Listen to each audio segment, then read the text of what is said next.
What's up, everybody? Welcome into another edition of SSPN. I'm Jude, that's Ethan, and today we're going to be doing our first edition of kind of a pre-offseason preview. I know I named it offseason preview just because that would be better for people to understand, but this is really kind of before the draft, before free agency. Me and Ethan are going to set the stage for where the Spurs are at each position. So, Ethan, we can jump right into it. Do you want to kind of start off with overall thoughts on the position, or do you just kind of want to go player by player? We can do a little overall thoughts. Point guard position on the Spurs roster next season is likely to be one of the weakest for the time being, only because our starter will likely be Trey Jones, and most people have him slotted as a very talented backup like his brother, not necessarily the long term answer at point guard. And then of course we have a veteran and Devonte Graham and the struggling Blake Wesley. How will he work out? Will he play point guard? Will he be a two? So it'll definitely be interesting to watch, and potentially going forward, like in a couple of years, we'll likely have to find another answer as far as like becoming a championship contender. Yeah, absolutely at the point guard position. And just another wild card when it comes to this. Me and Ethan have talked about this on other videos. There is a chance that maybe Jeremy Sohan comes into True. the point guard role if we decide to play Wemby at the 4, keep Zach at the 5, and move Jeremy to the point guard position, as we've mentioned thousands of times, it feels like, on the show, because of the comments that Greg Popovich made last season saying he Yeah. feels like Sohan's really a point guard. That's why we think that could potentially be a possibility.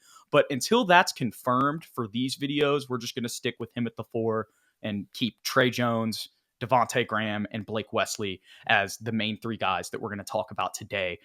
Yeah, Ethan, I mean, I echo obviously everything that you said. I guess the thing I would say is it's just it's an interesting position that the Spurs are in, because it's like, if Blake Wesley eventually reaches the ceiling that the Spurs feel like he could have, that they felt like he could have on draft night, maybe he eventually ends up becoming the starter on this team. Maybe. Obviously, there's not a lot of tape from last year to justify that. Still had the 20 points in the G League, but as we've mentioned also numerous times on the show, Ethan, he was kind of more like the regular track of all the Spurs rookies, whether it's Devin Vassell, Keldon Johnson, Derek White, DeJounte Murray. The list goes on, and how he really played in the G League most of the season. And then Mhm. in their second year, it seems like he's going to get more minutes. That still remains to be seen. I think a lot of that has to do with his development this summer, how he plays in Summer League. If he does, I would expect him to. And yeah, I mean, it really just depends all on his development. He's still 20 years old. So that's something that we all got to remember. And he's still got 3 years left on his rookie contract. So he's not somebody that you necessarily want to waste. But also, I think the draft will tell us a lot. I'd say that, and then I think about how the Spurs just kind of draft best player available. So maybe it won't, now that I think about it, as we've seen over the years with how many guards the Spurs have picked. Um, but it seems like that trend's going a little different. But, we'll still have to wait for those other 2 picks that we have after the first pick this season. Mhm. The main point that I'm trying to get at here is the Spurs may have found their 2 point. They may have their 2 point guards in Blake Wesley and Trey Jones, but then also they may not at all. And if that's the case, and Blake Wesley, needs another year in the G League, and then if it still doesn't work out, like you said, they might really have to go to free agency. But even this season, if the Spurs say they want to move Devonte Graham to move off of his contract, and they just feel like he's not really what they needed him for last year, they won't need for this season. I think he's, one of the most, if you were to guess people to be traded on the roster, we were talking about Kem Birch before this Mhm. video. For those of you guys who don't know, Kem Birch is still on the team. So Kem Birch, San Antonio Spur, even though it doesn't feel like it, him, Devonte, and then Doug would probably be, if I had to rank like the top 3 most likely to be traded contracts on the Spurs, that's what I would say. Maybe none Mhm. of them get moved, but in the event that that happens and Blake still needs some work, that leaves a gap in that point guard position, Ethan. And that's where I'm going to swing it to you here. I know we'll dive into, just a little bit more of the players, but to Mhm. talk about the free agency to start, I know you had 2 guys that you had thought of that maybe the Spurs could potentially sign. Give them to me. Yeah, given that we have a roster spot open, Right. that's a big caveat.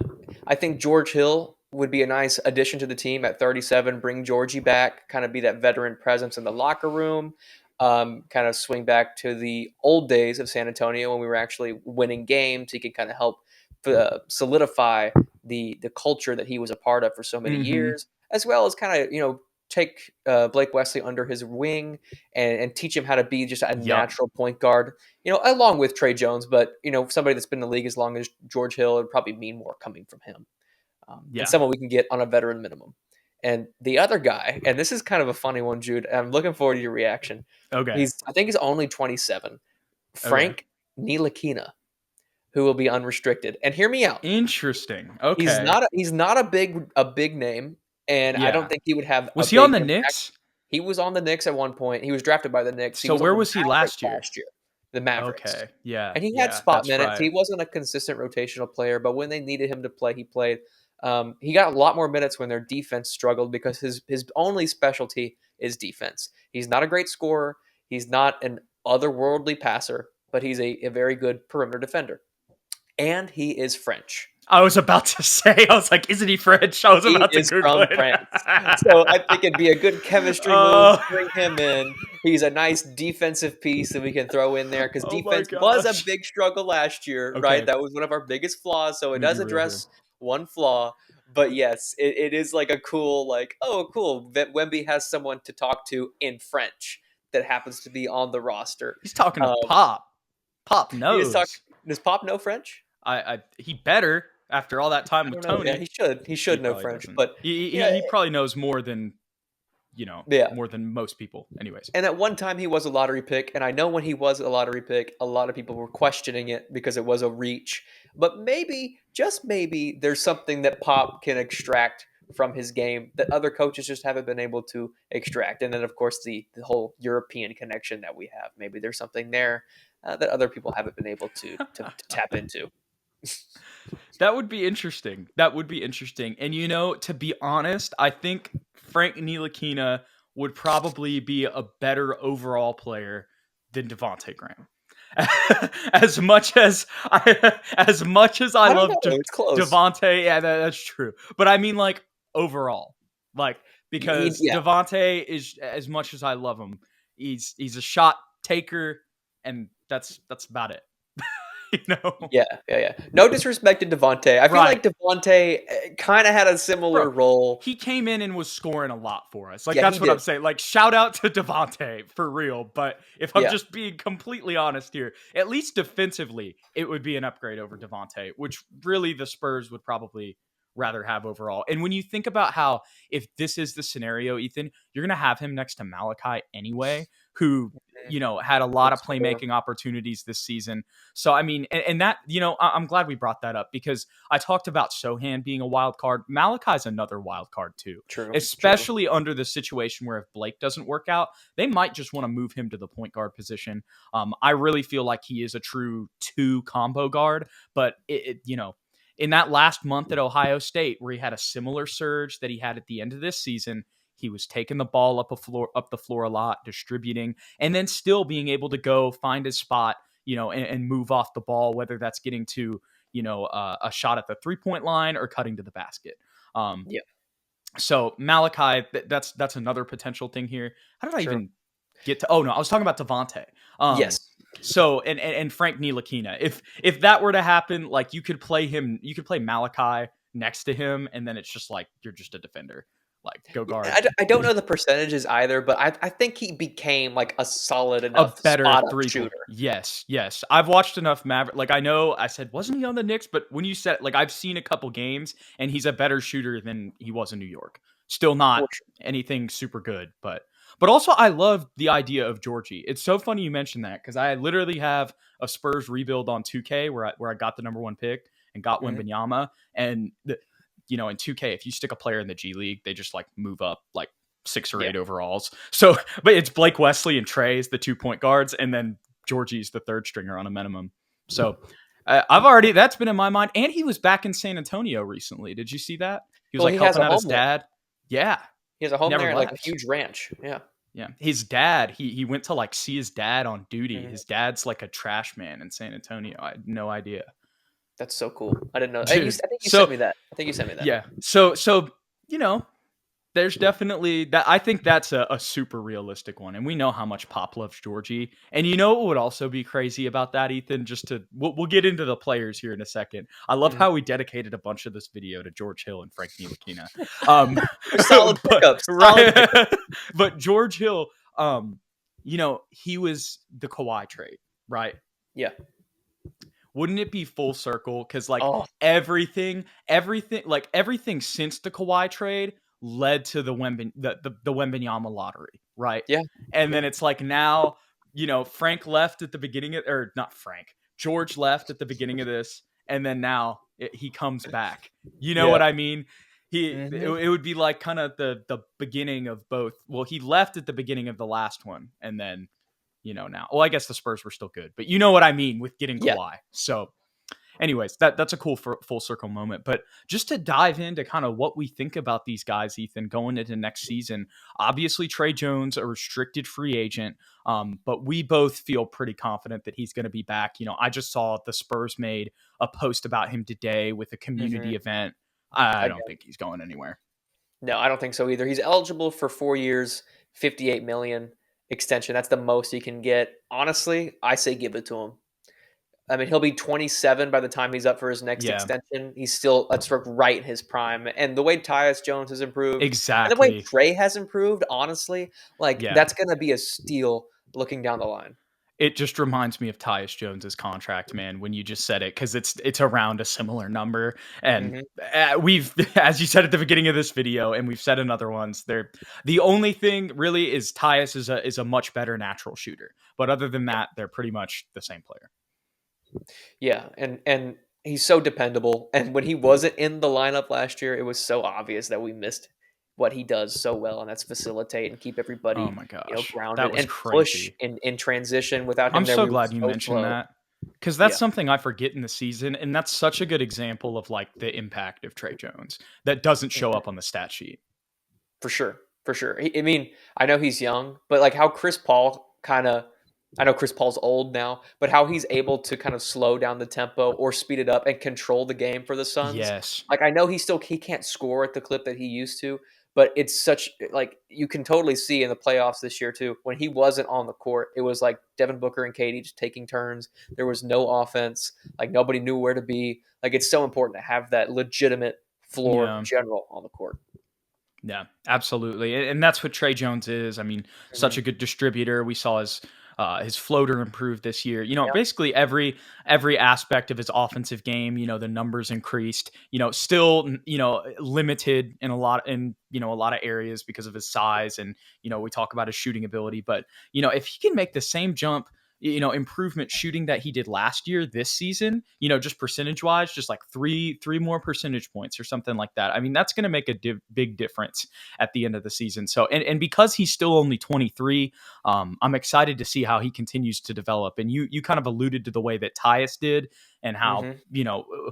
we believe in the same thing happening for Trey, not just because of the similarities with his brother, but also when you factor in the Spurs development system. Um, Hmm.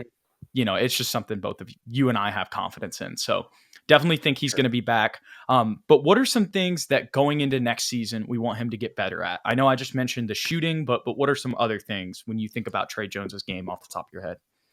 First thing that comes to mind is just work on that pull up jumper coming off of ball screens because now he's going to have Victor Wembanyama, who's a pick and pop and pick and roll threat. Mm-hmm. So he's about to get some of the most open in between shots that he's had in his career. I'm talking elbow, 15 to 18 feet, jump shot. And he improved his floater game last year and kind of little kisses off the glass and those things like that. Continue to work on that too. But just having a Because mid those range can drop a little bit more. Yeah. for sure, for sure. We're just with repetition, but I don't think I've seen him take but maybe a handful of mid range jump shots. So if he can somehow get that into his game, it's going to open up everything else for the court. Yeah.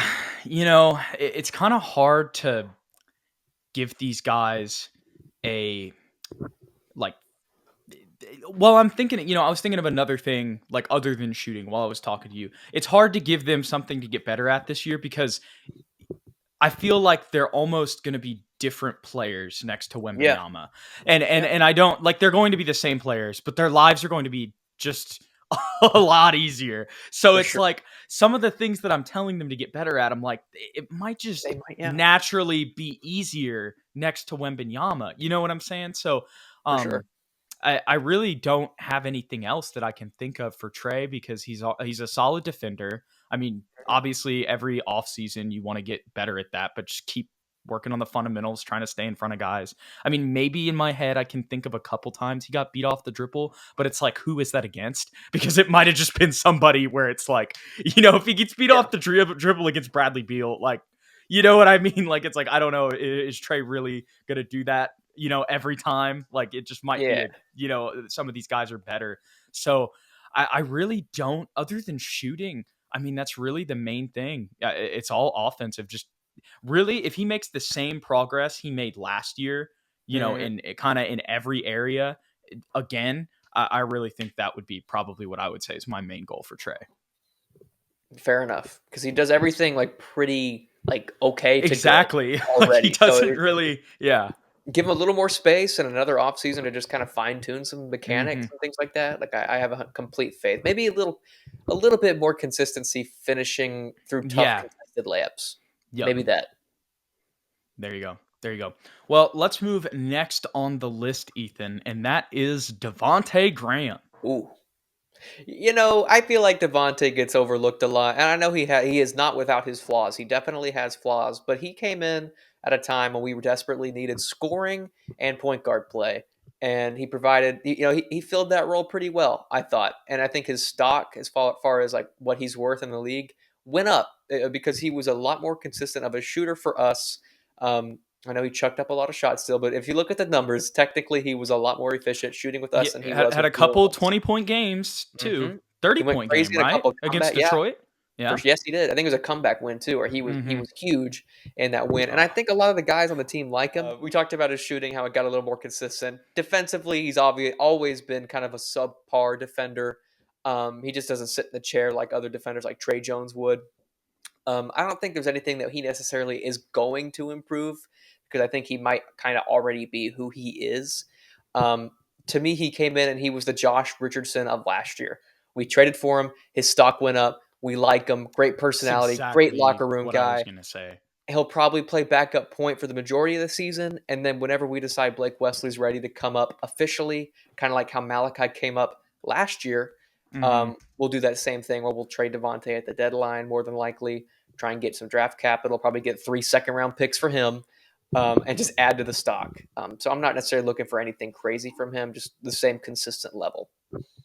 Yeah, yeah. I mean, if he ends up being the backup point, just do what you did last year. When you said the Josh Richardson comparison, there's a drop off from them defensively. They're different players, For but sure.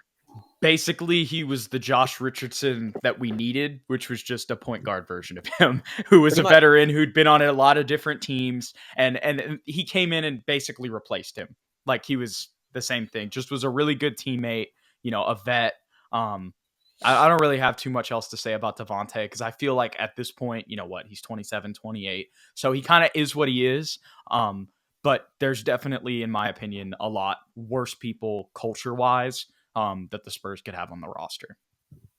For sure. For sure. Now let's get into kind of I don't know, this is like the mystery flavor of the point guards on here because it's like, yeah, I don't know. You know what I'm talking about? What was it? It was some kind of candy you could get as a little kid. And it was like, you got a mystery flavor. You didn't know what it was. I've been thinking about this recently. Of course. The Yeah. You don't know. only thing that came to mind was the Harry Potter, the all flavored beans or whatever. Oh my gosh. Okay. Let me Don't look know. at this. It's Airheads. Airhead mystery flavors. If you Google them, I'm not crazy. Just go to Airhead Mm. mystery flavor. See, I ate Sorry, Airheads, but I'm I only ate the blue ones. yes, and they're white. Okay, white Oh, mystery. the white ones? Yes, yes. Oh, I ate the white ones. They were white mystery, and I'm glad I didn't. I thought I was crazy there for a second, but I knew I had been thinking about this. I feel like Blake Wesley is the white mystery airhead of the point guard room because we don't know what he's going to be Yeah, because he's so young. And as I was mentioning earlier, with the track that all the other Spurs rookies have taken, granted different teams, different situations, but still a similar output in the G League. You know, Yeah. So they're rookie seasons. So I think there's a chance he's a better player this season and maybe moves into that backup role. Mhm. But I think there's also a chance he's in the G League. I think the only thing harping on his game is what's harping on pretty much every young point guard that's selected in that range, which is the same thing that happened to DeJounte, Derek, like you're saying, and that's consistency of play as far as scoring the ball, and then just silly mistakes, both defensively and offensively. Bad Mm-hmm. passes, trying to do too much as far as dribbling the ball, you lose it, you dribble it off your foot, whatever it may be, Yeah. turnover problems, and then defensively just Control. yeah, miscommunication. You don't switch where you're supposed to. You don't know how to guard a big when you get switched, so you just get bullied, or Mm-hmm. it's just small things that build, and then Pop will pull him out of the game. But we've seen flashes in the G League, especially where he's been otherworldly. It's like, oh my god, this is the guy we drafted, and he had a couple Mm-hmm. games in the NBA before he got injured. We were like, oh, who needs His Josh debut. Primo? This guy Yeah, is right now the second best point guard on the team, and he's shown flashes as far as being a great playmaker. Has a little bit of an in between game, knocked down a few threes. I just think the sample size was way too small I agree. um, for his actual NBA play. I don't know if he had enough time to work through the rust to actually get a glimpse of like what we can expect from him. Yeah.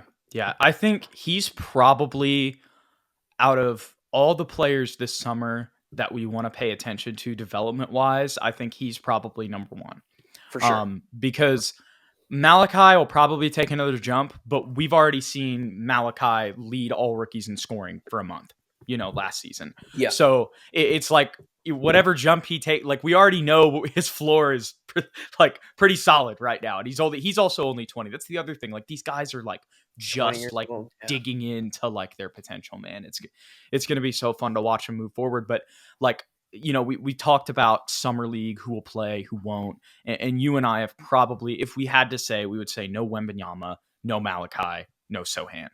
The only second year, well, Wembanyama will be a rookie, but the only second year guy that I think the Spurs would potentially play in summer league is Blake. And if that Mhm. happens, and remember he played really well. He looked better than Malachi last year in summer league. Yeah. But still, that's something that I feel like you and I may be doing some summer league post games Ooh, just to talk about Blake. You know what I'm saying? To really hone in agreed. on him and just watch his development if he plays. And the other thing is that we forget about also, and we'll see what the Spurs do with their picks. I could see them even moving up. We talked about all the possibilities where they could move up. Maybe they just even move up, to like top 10 second round with two of those second round picks and just have one, I think they second already are, aren't rounder. they?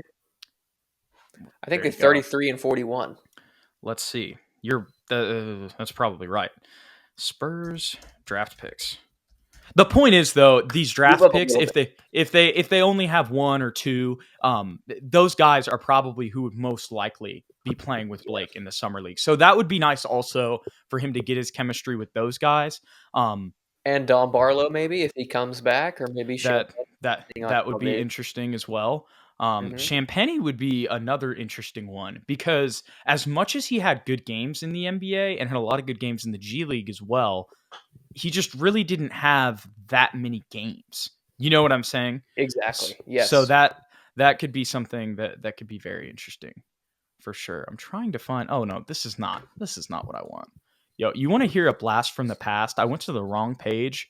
Hmm. Jaron Blassen or Blossom game. Oh, yeah. You remember that? Huh, I do. That's a Yeah. good. I went to San Antonio Spurs draft picks. I looked that up and it was on Basketball Reference and it was just literally like all of our draft picks, not Hmm. our draft picks for 2023. Um, but here we go. Shout out to Air Alamo, Noah Magaro, George. They've actually got this article. So yeah, the Spurs have the 33rd pick and the 44th pick in the second round. So I mean, maybe we even just trade the 44th. If we don't want another player, that could be the case too. But I really could see the Spurs using all three picks, man.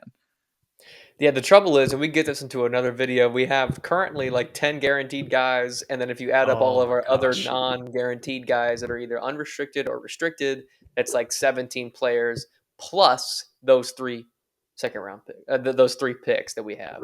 So it's like 19-ish potential players, so we have to get rid of them, four of them somewhere.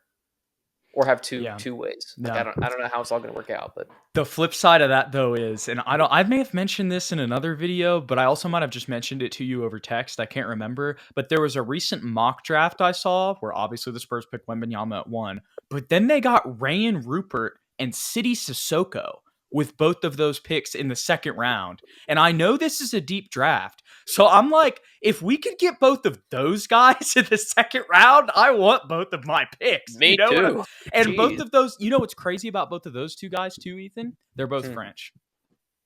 And Frank Ntilikina? They're both French. Yeah, and Frank Ntilikina. We are the French. We are the Mets 92. Oh my gosh. But no, seriously though, getting Rayan Rupert from the New Zealand Breakers and then getting Sissoko from the G League Ignite, like that would be ridiculous. I don't think that that's going to happen, but you know, there's a lot of people moving up draft boards like Bilal Koulibaly, you know, he's and really others. moving up. So like, you know, maybe those other guys fall. Like there's a reason that they made that mock draft, but also it's just a mock draft. So, and then we trade Kem Birch and Bassie and 5 first-round picks, and we get Rudy Gobert. And now we're really the French team. Oh, my gosh. And then Evan Fournier, is he available? Kem Birch. I'm never going to get over Kem Birch, man. I swear, I did see him one time on the sidelines. Watch him play this year, consistent minutes, Jude, and just make a fool out of both of us. He is starting next to Wemby. Oh, my God. He's him. He is him. He's the defender. He's Kem Birch. Birch. You get it? Because it's like K, instead of Khem, it's Khim. Kem Birch. Kem Birch. Kem Birch. Okay. Dude, like I've never seen a player get traded to a team and like barely be there. I know. It was definitely strange. Definitely a strange vibe. But also, it's like the most. It was last year to a T, though, at the same time. Yeah, for sure. Off topic, but I feel like we're winding down anyway. So this will be like the fun little bit here that we can do. Jeremy Sohan was working out this past like 2 weeks in Dallas at the Star. And he went to the HEB that's literally 5 minutes from my house. And it's in Frisco, and he like posted he was there, and I was in my pajamas already because it was like 10:30. And I went up to my cousin who I live with. And I was like, should I go? Like, should I go to HEB? That would have been me. I just run around and be like, Jeremy, are you here? I did. Jeremy, please. I'm the only Spurs fan in Dallas. Way back in the day, some of my buddies met Lonnie. Because he did like a thing in their hometown. Yeah, I don't want to like dox him, but yeah, they met Lonnie, and one of my friends had Lonnie. They had a clothing. He had clothing gear, and at the time, and he got Lonnie to hold one of his shirts. Nice. I could have had Jeremy give like an SSPN shout out. When he had that big game at the for the Lakers, all of them were like, "Oh yeah, he did that. He did that for his clothing brand." That's what he was thinking about. Oh my gosh. No, dude, Sohan with the SSPN shout out would be crazy. It would be crazy. I feel like Sohan would be the type where you could actually like go up and talk to him a little bit and like get him to do that. He'd either be so nice and do it, or he'd take a picture of me, put it on his Instagram story, and make fun of me. You know how he does that too? Have you seen that? Because you're not on Instagram. He will literally like people that slide up and say stuff to him. Good. He'll like go to your profile and find like an embarrassing picture and like screenshot it and post it like this you and just roast the crap out of people. It is the funniest thing I've ever seen. Oh my gosh, man. That's so good. That's so Sohan. Can't wait to see him on the floor with Victor Wembanyama. And Frank Ntilikina. Yes. Mainly Frank Ntilikina. If you love Frank Ntilikina, don't forget to like and subscribe below. But also if you love the Spurs or you love SSPN, do the same as well.